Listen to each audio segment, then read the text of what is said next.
Welcome to A Therapist, a Buddhist, and You. My name is Luke Du Bois, and I'm here with co-host Zaw Maw.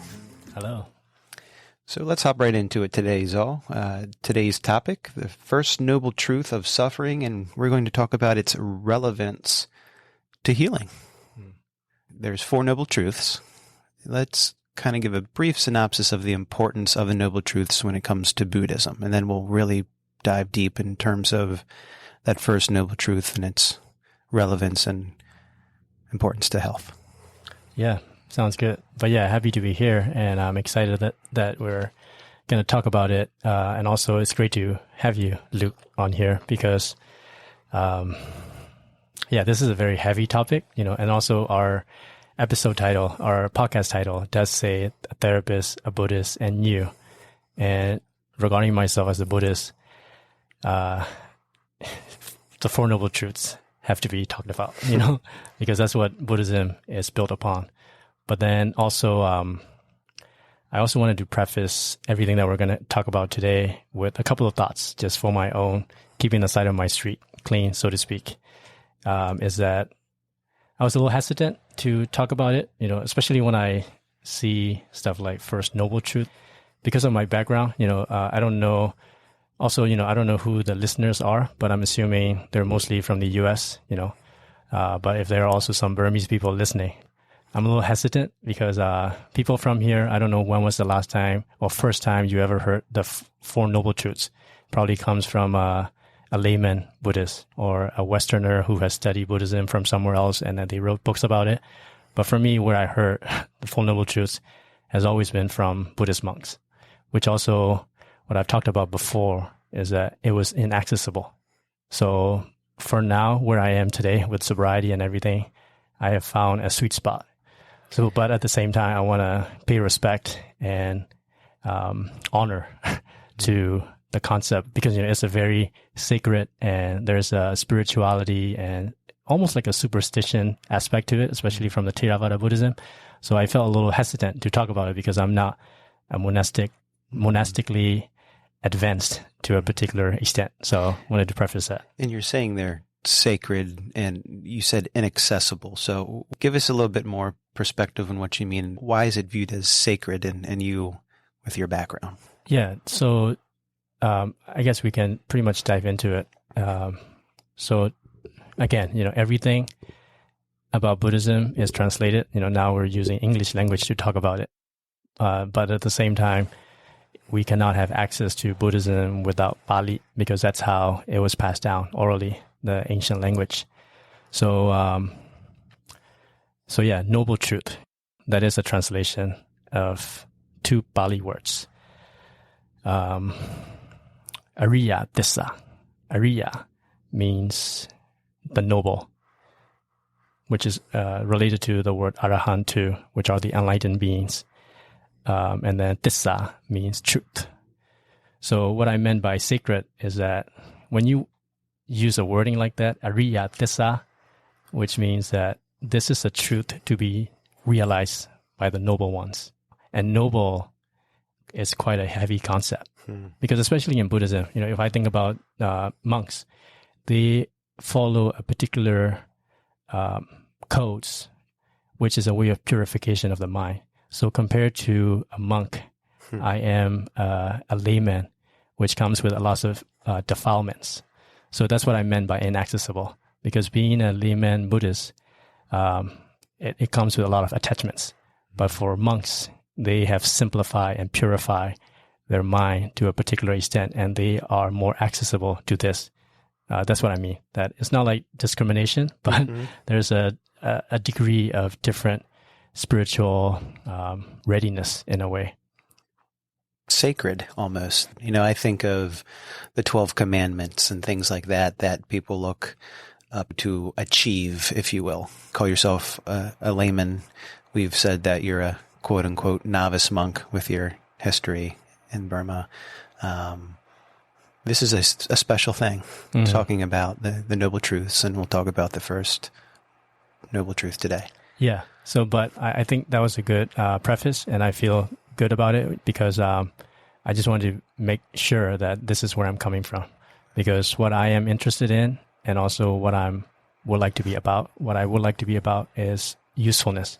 So I do accept that these are sacred and inaccessible, and that's my background. But at the same time, I don't want to miss the benefits of realizing these and then using it in a daily life. And that's what I want the listeners to get out of this. So you will ask me questions which might be tough, but I am open to it because Buddhism, Buddhist philosophy, these are all really fun, and I'm very passionate to talk about it. But also I can get carried away too. So having you here as a therapist will bring me down to earth. Like, actually, how is it helpful? So I'm excited.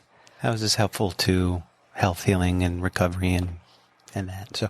So give us another framework of how the Noble Truths came about before we dive into the first one, right? Why are these so significant? Yeah, it is a long story, so I'll just summarize it. It all originates from this person from the ancient time name in Burmese. I feel more comfortable using because I'm not familiar with Sanskrit, westernized, romanized terms, but his name is Theravada Gautama. Gautama is his family name, or Siddhartha is a westernized version of it. So he was just a regular man, and then he went through a long journey, but found this middle way. So the Noble Truth comes from, there's also a lot of mythology involved. The way I learn about Siddhartha, his life and this, everything. So the Noble Truths come from this particular time and location at a moment in his life where he has tried two extremes, which is also talked about in this discourse. But, he was on the verge of the enlightenment, and then he reached enlightenment. And then there are 5 ascetics that he used to practice the extreme asceticism before, like fasting for a long time until your ribs are showing. It was like a very extreme. So his thought was that where do I begin to deliver what I've learned? And then he thought of those 5 ascetics. And then the story is that it was in the very first discourse that he delivered, which is called Dhammasacca in Burmese. Dhamma, which is also a Buddhist term, or Dharma in Sanskrit, which is also used a lot. It means teachings or the truth. So Dhammasacca. Sacca means, or I guess the Sanskrit is also chakra, but in Pali is Sacca, means a wheel. So Dhammasacca is the name of the sutta, the Tota, which translates as the turning of the wheel of the Dhamma, which can never be turned back. So that's where he delivered this sermon, which is about 10, 15 minutes long. And then this is where he dived into the Four Noble Truths, which is the Ariya Dissa. So part of what I'm hearing is, hey, he took a very disciplined approach to reach a form of enlightenment, and the Noble Truths are a foundational way to help achieve enlightenment.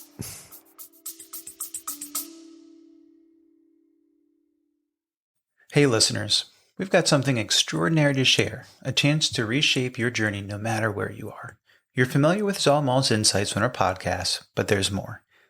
Through the Recovery Collective, he offers life, mindfulness, recovery coaching, and meditation groups guiding you toward a fulfilled and mindful existence, no matter your location. Zaw's journey from a Burmese Buddhist novice to a skilled practitioner equips him with timeless wisdom and contemporary strategies. Whether you're navigating life's shifts, seeking clarity, or pursuing self-awareness, Zaw's coaching serves as a compass guiding you toward success. The best part? Zaw's approach centers on your growth and empowerment. He equips you with tools to tap into your inner strengths for continuous evolution no matter where you are. Ready to take that next step in your personal growth journey? Connect with Zaw Maw and the Recovery Collective at 240-813-8135 from anywhere in the world. Investigating in your journey reaps immeasurable rewards. Let Zaw Maw guide you toward resilience, clarity, and empowerment no matter where life finds you. Now, let's transition back into our conversation. Stay tuned, stay curious, and keep your journey growing.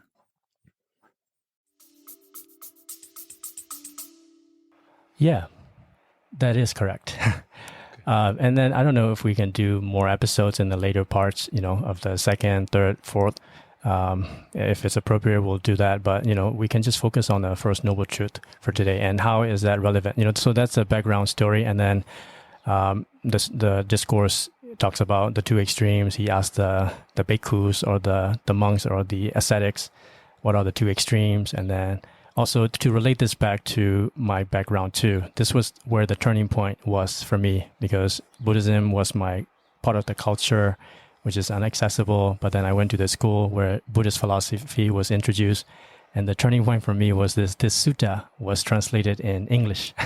And that's when I first started reading this Dhammasacca, the turning of the wheel of the Dharma Sutta in English. And that became very accessible. Because these are just a bunch of words and very sacred sounding words. And I've heard it over and over again without really knowing the meaning that much. But then when I saw the English translation, it was not, a lot is being lost in translation, but at the same time, it's better than being in the dark, So that's when the wordings of words like noble truths came about. So yeah, again, the Ariya Dissa, is a noble truth. So I think what we can do is to talk about the first noble truth.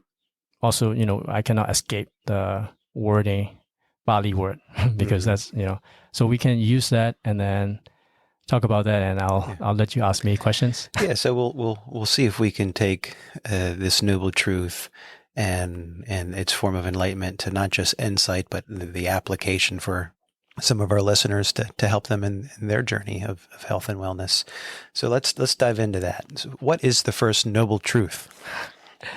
Yeah, I forgot to mention this in the beginning too. I thought about this episode and I don't know if it's going to happen, but I might also get emotional at some point, and I hope that's okay if I get emotional. So yeah, the first noble truth is the noble truth of suffering is the translation, but the actual Buddhist word, Pali word, is the word dukkha. The spelling in English is Dukkha. People pronounce it as dukkha, but in Burmese it's dukkha. And there are many different translations. So, also, not to jump ahead, but four noble truths is, the first one is dukkha. The second noble truth is the mudaya. And then the third is nirodha. And then the fourth is megga. So dukkha dissa, the mudaya dissa, nirodha dissa, and megga dissa. So stay tuned for those episodes in the future. Yeah. So it goes in series. The first noble truth is the noble truth of suffering. And then the second noble truth is the noble truth of the cause of suffering. And then the third noble truth is the cessation of suffering can be found, the truth of the cessation of suffering. And then the fourth is the ending or the path leading to the cessation of suffering. So that translation, right? We're talking about an ancient language, right? Listeners, you've heard him say, I'll say it with my English accent, Pali or Bali. The belief of Pali is the ancient language of Buddha himself, correct? Yes. A lot of our listeners may have heard of the language Sanskrit. So Pali is older than Sanskrit. Why is there often a connection with Buddhist teachings in Sanskrit? Give us just a brief understanding of, you talk about Pali more than you do Sanskrit. Talk about that before we really jump into the suffering and how it's translated over many years in terms of how we view suffering compared to what the true heart and spirit of dukkha is. Yeah, honestly speaking, I don't know much about Sanskrit, so okay. I shouldn't make any comments on that. But I do know about Pali based on Burmese tradition. But my limited understanding of Sanskrit is that Pali was an oral language. It wasn't written down. But when it was to be written down, it needs a medium to be written down. And Sinhalese was one of them, and then Burmese was one of them, and then Sanskrit was also one of them. So I'm also usually sometimes confused when I look up a term on the internet. For example, dukkha or dharma even. Like there's Sanskrit term and then the Pali term, which is about the same word, but the spelling is different, which is very confusing. So for example, like dhamma in Burmese is very straightforward for me. There's a spelling for that in Burmese. But then in Sanskrit, it is Dharma. D-H-A-M-M-A, Dharma, and then for Pali is Dhamma, D-H-A-M-M-A. And then there's just so many other variation too. So, and then it's also confusing because when I talk to people who speak English, I have to like say things in this westernized version, which I feel kind of inauthentic too. So, but yeah, dukkha is the word. Maybe we can talk about that more, about the language, Sanskrit and Pali. Yeah. So the belief is Buddha spoke Pali, and there was a transition of writing these languages down, and Sanskrit is one form of translation. And now we're here in America with English and trying to make sense of our version of suffering. So talk about suffering to the best of your ability and what you feel this noble truth means when it comes to suffering. Yeah. And on that note about language and words, even what we're doing right now, we're just using a bunch of words and sounds to transfer energy, right? So it's not really about these words, but it's more about the spirit behind these words. Because the other work that I do, professionally is medical interpretation, and I've been doing that for a long time. And translating between Burmese and English, and the way I was taught or the way I was trained to translate, because Google Translate is a translation, but they use a machine, which can be very mathematical, logical, like word by word translation, robotical, yeah. But as a human being translator, human being interpreter, the way I was trained is that I don't translate word by word, but my job is to transfer the spirit behind the words. So same goes with Pali too, that, or even what the words that I'm using right now to talk to you, these are just a bunch of words. We're using words as a medium, the sounds as a medium, but it's more about the spirit behind these words. So on that note, dukkha, is the word and then the sound, but what is the spirit behind that? And then, making that kind of relatable to meditation and mindfulness practice as well, which is that when somebody hears stuff like, oh, the noble truth of suffering, that sounds quite pessimistic, doesn't it? Like it sounds quite negative. Truth of suffering. Suffering already is negative. It's painful. Yeah. So like there are different degrees of suffering. And, Buddhism does not disregard dukkha, which is joy or pleasant experience, which is not necessarily the opposite of dukkha. But there is a concept called dukkha, sukha. So it's not just about depression. It's not about negativity.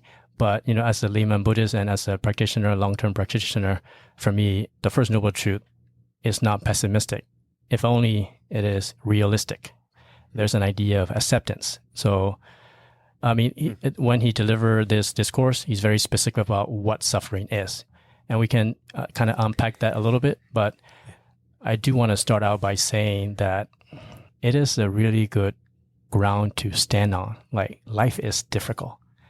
And I forget that. So when I am, or when somebody is suffering, my frustration comes from, this should not be happening. Why is this happening?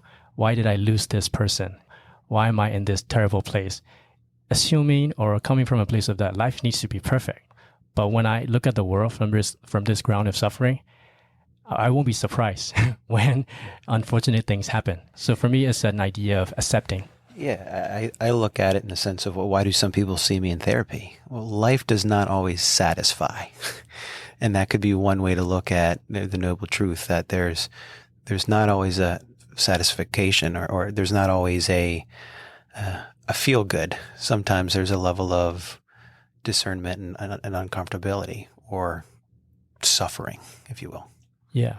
And there's no direct, a precise word for dukkha, but the peripheral words that are translated are, suffering, distress, stress, unsatisfactoriness, pain. You used the metaphor previously in a previous episode of that the wheel is sometimes off its axle, and that could be a form of unsatisfaction or suffering.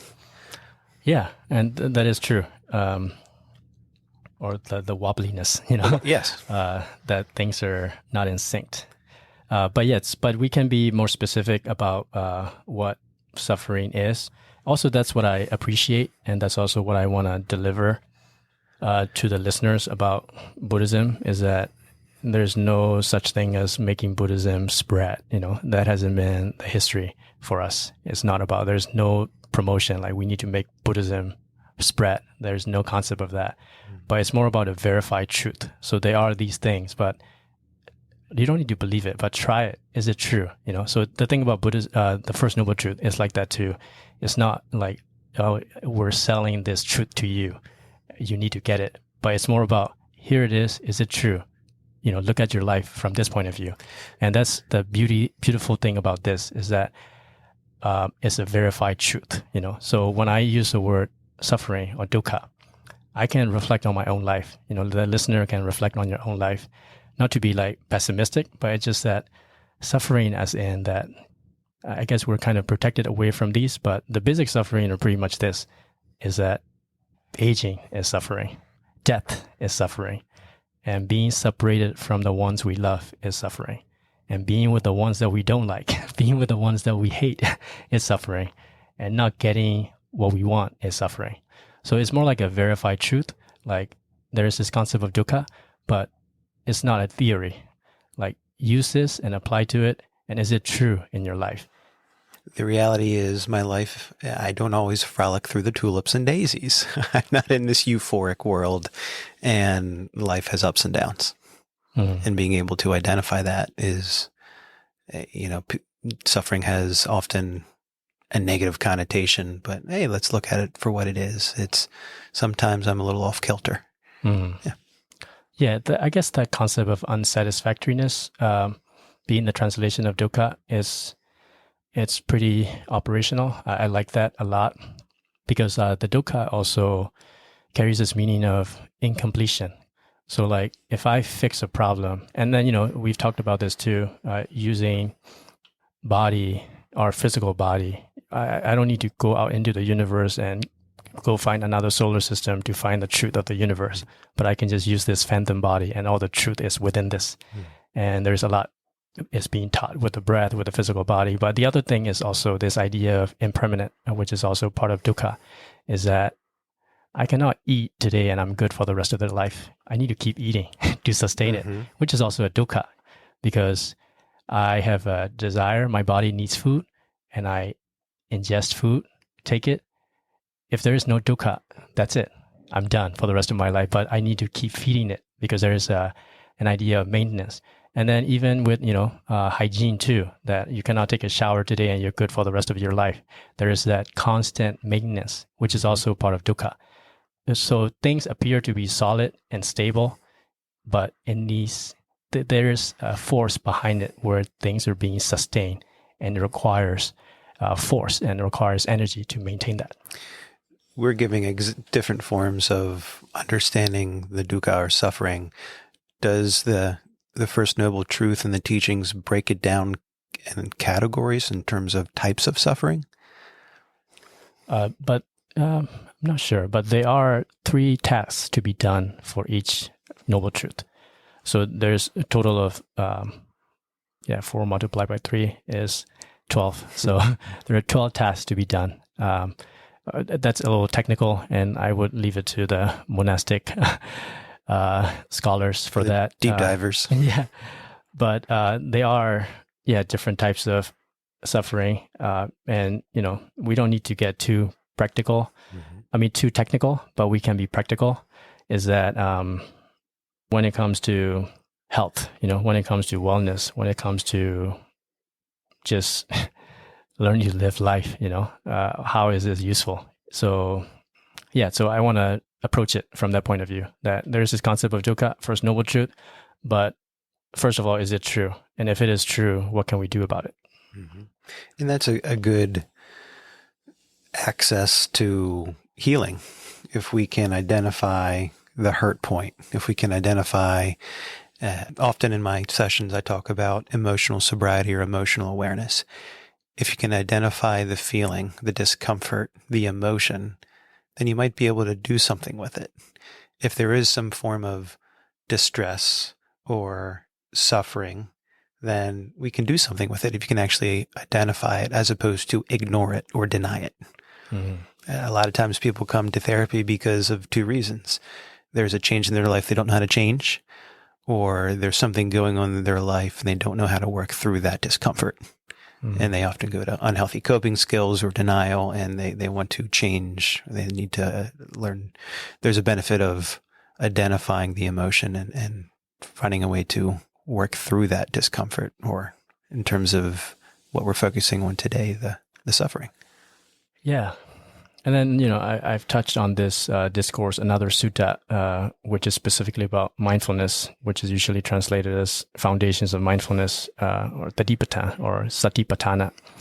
And there are 4 foundations for mindfulness, or 4 abiding or dwelling of the mindfulness. And they're not necessary.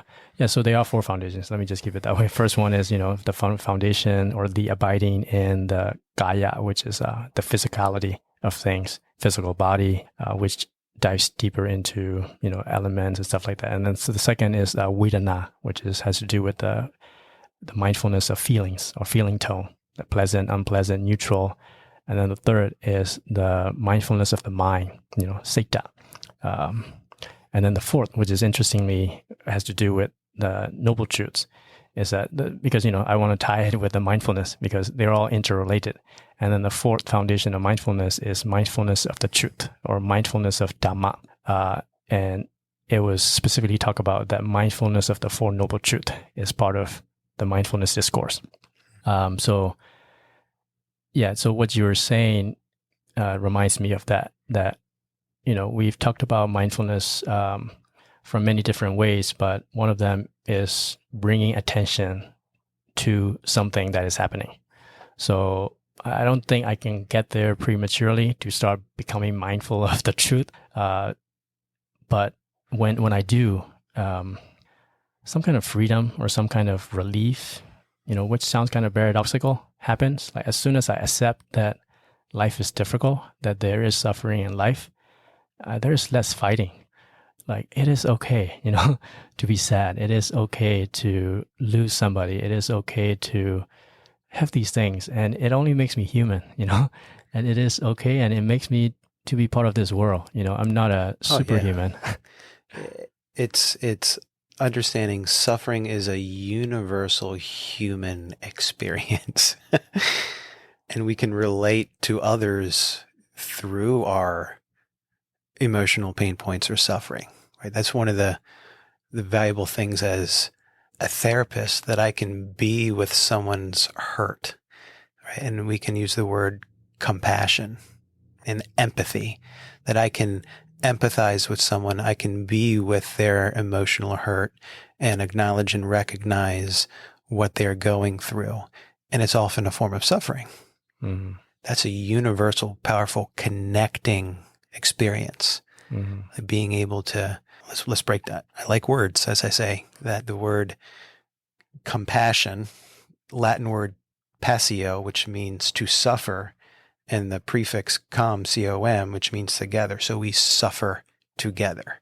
When we have compassion for other individuals, we can connect at an emotional level, and I'll say in a spiritual level. Powerful, and I think that's one thing that makes some therapists really good therapists, to be able to connect and be with them in their form of suffering and empathize and see it at some point in some viewpoint of their lens of how they're feeling their suffering, and walk with them through that change and through that healing process. It's a universal experience to feel pain. Definitely. Yeah. And, like many kinds of suffering originates in this idea of separation. I am this, and then these people are this, Yeah. But when we operate from that truth of suffering, that there's less of barrier, that, that person looks happy and he's not suffering, but I am suffering, so I feel bad about myself, as opposed to, it's okay. Everybody's suffering at a particular different, to a certain extent. Mm-hmm. Well, let me tell you one of my favorite coping skills. It's not a healthy one, and I help people through this coping skill: denial. If I'm in denial, then I don't have a problem. If I don't have a problem, then I don't have to feel that emotion and that suffering. If it doesn't exist and if it's not suffering, then it's not there. It's a powerful coping skill. It's not a healthy one. I often help people through their form of denial and give them a safe place to feel pain and emotional hurt or dukkha, suffering. And I think it sounds like this noble truth gives an awareness to that. Yeah, I also wanted to emphasize again that this is not pessimism.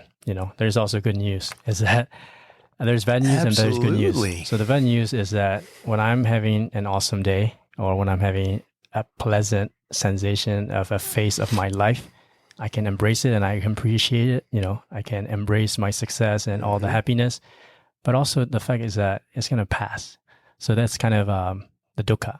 But then it's also, there's also the other side to it, is that I am depressed, I am sad, these things are happening.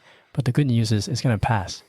That dukkha is there, but things are always in flux. So because my additional suffering also comes from the fact, it's going to be like this forever. I'm going to be like this for the rest of my life.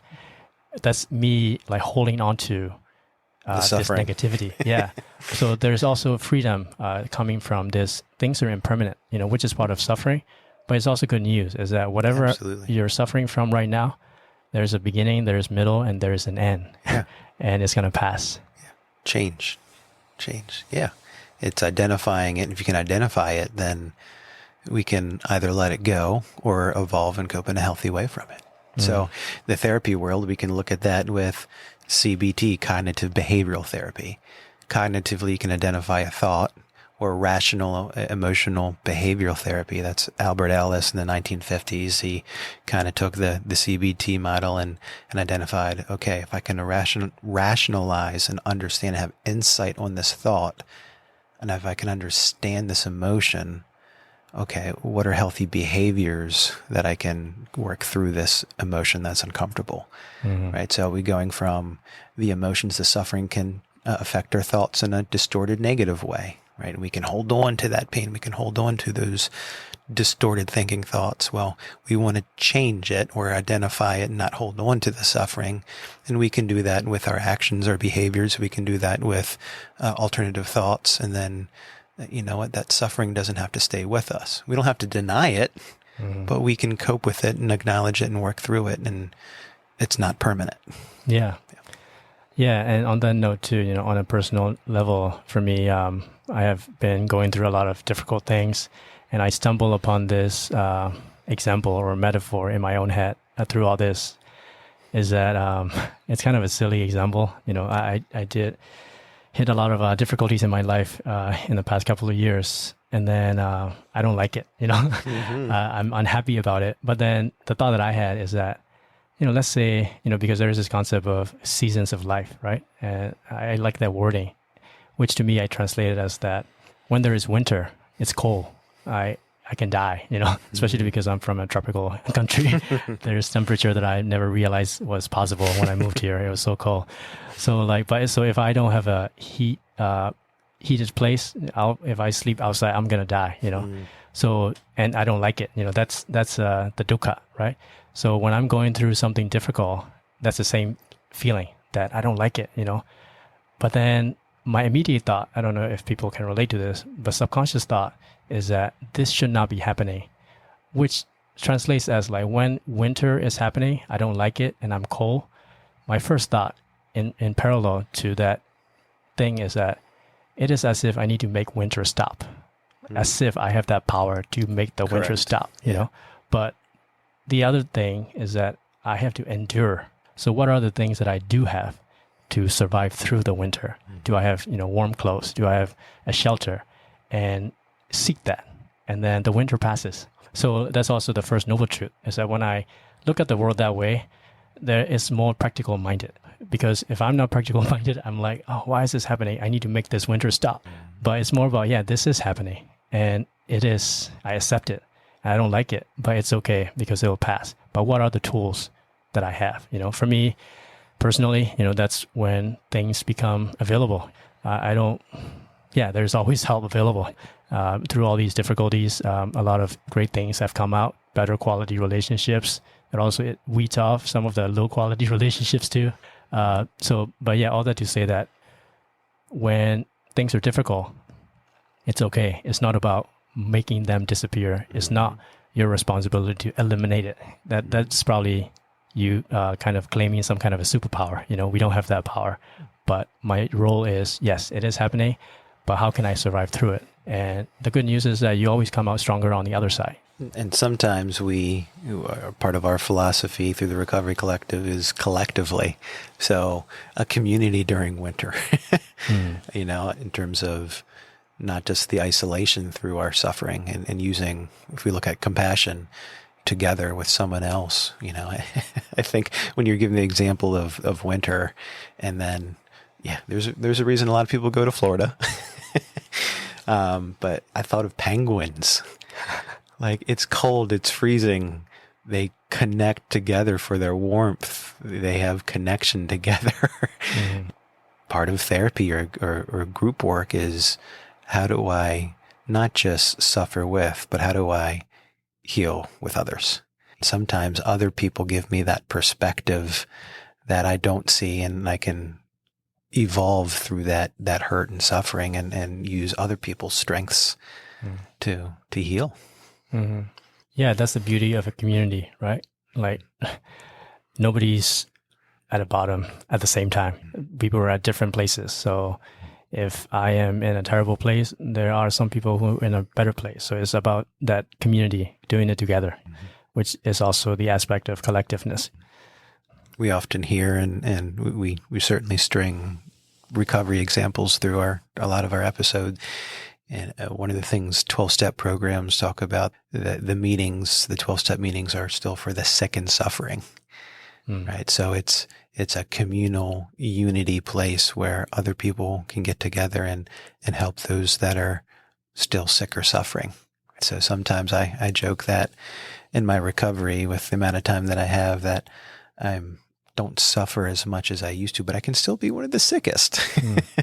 Or when I'm in a place of suffering or discontentment or hurt, well, I get to use that unity and that connection with others and their perspectives to help me through that and let go of some of those pain points that I have. Mm-hmm. I'm really glad that we're able to talk about it. And, again, I was a little hesitant, but we can continue the conversation because, this is also, I do not have the authority, monastically, to deliver a talk on the First Noble Truth. But my role here is to, share from my experience, as a layman Buddhist practitioner, and also being a person in recovery. So that is my intention of usefulness, because I have not lived in Burma for a long time. And my experience with monastic is as a novice, for the summer at my mom's village. So that's my background. But I want to be useful and then talk about these things. And again, it's more about extracting things that are practical that can produce effects instead of, because, I want to stay away from, I cannot deny my religion. It's like an elephant in the room, is that Buddhism is a religion. But that's also another part of my experience that I want to keep sharing, is that, we need, or they need that label for the teachings to survive, which is the mechanism of the religion, calling it Buddhism, but it doesn't need a label to truly practice it, So that's also where I come from, in terms of, our title is a therapist, a Buddhist, so I am a Buddhist, but at the same time, the more I practice it, it's not about labeling. The teachings should survive with that label, so that it continues, down the line through time. But to actually practice it, I don't need to call myself anything. And also, it's not limited to people who belong to a different religion, because that can be a separation again, like we're talking about. When there's a separation, there's more suffering, So like, is this true and is it useful? So use it.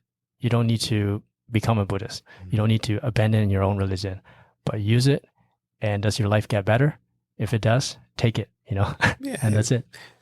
These are, correct me if I'm wrong, but these are principles for you, spiritual principles that can guide you in your life. Right? And I have teachings and principles, and I certainly have a title as a licensed clinical therapist and social worker. And some people connect to that. You as a Buddhist-inspired life coach that happens to use these Buddhist principles, the Noble Truths, the Eightfold Path, among other things, to help other people in their journey. And it's another connecting point, right? Mm-hmm. Yeah. Yeah. So with the First Noble Truth, is it something you practice? Does someone go, oh, okay, here's suffering. I'm acknowledging it. Do I practice this? Is this a mindfulness technique, a meditation? Share on that, will you? Yeah. So this connects to what I have mentioned earlier too, of that mindfulness discourse, the foundations of mindfulness. So it is part of the path to be aware of that. But for me, I do chanting is a big part of my Buddhist practice too. And one of the suttas, one of the discourse in original Pali language that I recite or listen to the chanting of Buddhist monk is this Dhammasacca Sutta, which is the turning of the wheel of the Dhamma, the first discourse ever. So that's my way of practicing it. And again, I connect to the spirit of the sounds. So it's on a daily basis. I either recite it or I listen to it. So that's part of my practice to be reminded of that. And but specifically in my own practice, which is quite regular and structured, I meditate on these three characteristics of existence, which we've touched on in terms of like mindfulness of the breath. So that to me is part of the practice, because the three characteristics of existence, which doesn't necessarily have to do with the Noble Truth, but one of them. So the first Noble Truth is the impermanence, anicca. Things are impermanent, always changing. And the second characteristic is dukkha, which is the same concept from the first Noble Truth, that things are unsatisfactory, in pain, suffering, and then the third characteristic of existence is the non-self, the impersonal nature of things. So that's what I meditate on. And then I don't need to look for it. I just have to let that arise in my silent practice, that if, body is a good place to start, that when there's pain, I'm like, oh man, that's so painful, or when I want to start moving, or there's itchiness, or there's like my feet feeling numb, whatever it is, there's an immediate reaction to it as if it should not be happening. But from the concept of anicca, that, oh, yeah, it is happening, but it's going to pass. And then the dukkha part too is that, oh yeah, things are changing. And then sometimes I even have these images from the point of view of impermanence, like, so this is just maybe a little far out there, but I have these images of like the existence of the earth, like on the grand scheme of things. If I were to speed up the speed of time, it's just like a blip, like our existence of life on earth in the grand scheme of the universe, it's millionth of a second, So which is the idea of impermanence too.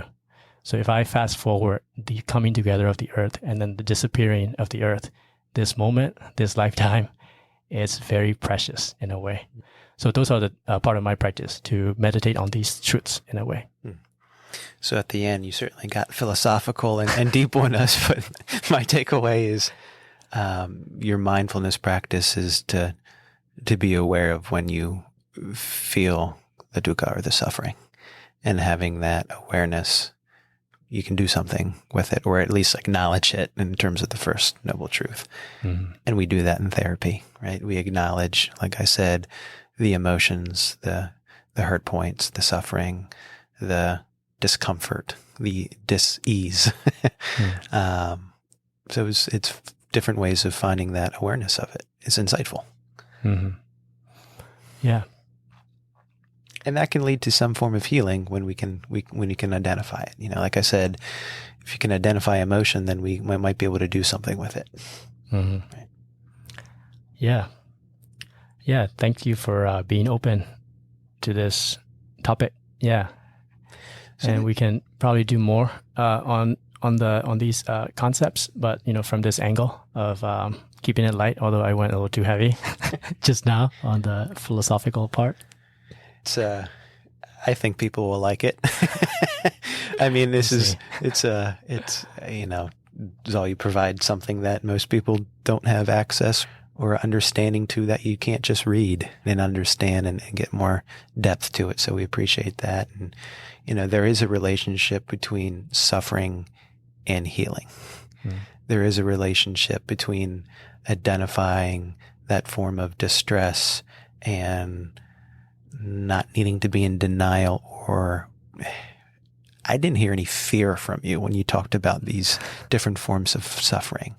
It wasn't catastrophic. And a lot of times that we, when it comes to anxiety and these hurt points, that we don't know how to cope with them or what to do with them or how we feel. We deal with a lot of distraction, and it sounds like your practice and mindfulness practice is being with it, identifying it. So that's part of my takeaway, is when we can identify it, name it, and realize it, we can take another step. And maybe we'll talk more about that in future episodes, but it can lead to healing. Yeah. Yeah, I'm so grateful that, this space is created, this platform is created.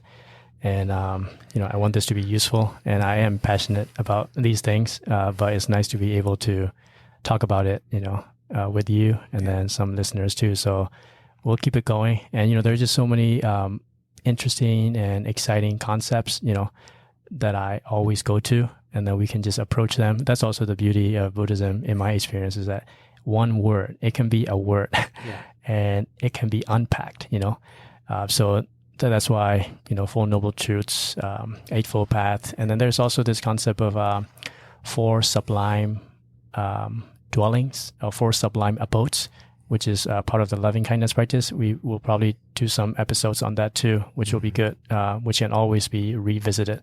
Some translations are like heart practices. There are four kinds of hearts, or four kinds of loving kindness. So we can do those too, because, these are a great antidote for this idea of suffering. If there is suffering, there has to be a solution to treat that. So maybe we can touch on those too. Yeah. As we have passion about these topics that we get to share and talk about, have passion and self-compassion for your suffering that you guys are feeling. Have passion for when life does not satisfy the way we want it to satisfy. And we can, just like the root word passio, which means to suffer. But think about that. When we feel that form of emotion, that we often have compassion or passion for things we do, because we can feel that depth of emotion that doesn't satisfy. Ironically, I always saw that as like a paradoxal or an oxymoron. I've got passion for this in my life. I got passion for sports. I've got passion for my business. I've got passion for my family. Well, it comes from a word that means to not satisfy or to feel suffering. It was an interesting kind of realization for me. Have self-passion and compassion for your journey of emotions and feeling and forms of suffering, because it can lead to healing. That's one of my biggest takeaways. Yeah. So thanks everyone for listening. Please, please, please, if you feel passionate enough to leave a review wherever you're listening. I'm learning the importance of that. But please like and comment and let us know what other topics that Zaw and myself can bring you, and future guests. Thank you very much for listening. And my name is Luke, and this is Zaw, and thank you for listening. We're from the Recovery Collective, and we'll see you next time. See you next time.